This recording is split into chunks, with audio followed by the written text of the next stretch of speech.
Magkakaalaman na bukas kung may magkakamit ng kampyonato o may makakabawing koponan sa Game 2 ng NCAA Season 100 Men at Women's Volleyball Finals. Nakatutok si Martin Javier. End or extend? Yan ang sasagutin sa Game 2 ng NCAA Season 100 Volleyball Finals.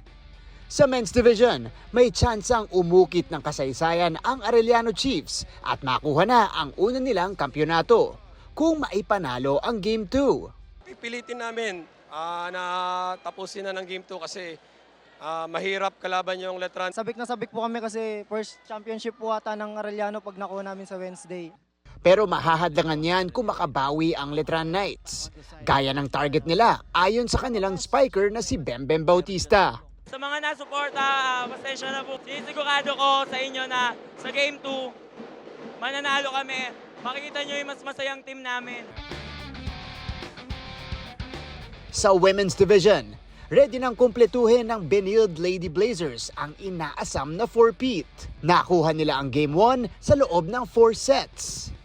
Kahit pa hindi naging madali dahil sa tindi ng bakbakan kontra Letran Lady Knights.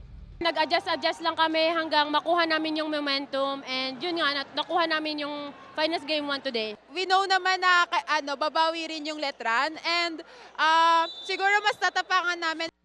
Kailangan yan dahil ready nang bumawi sa Game 2 ang Letran sa laban nila bukas June 11 sa Philo-Oil Center sa San Juan City. Mag-focus lang din sa system na pinapagawa sa amin ng coaches. Mapapanood live ang mga Game 2 ng men's at women's sa Heart of Asia. At may live stream din sa social media accounts ng NCAA Philippines at GMA Sports PH.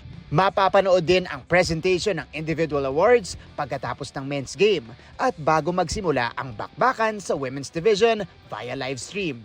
Para sa GMA Integrated News, ako si Martin Javier, nakatutok 24 oras.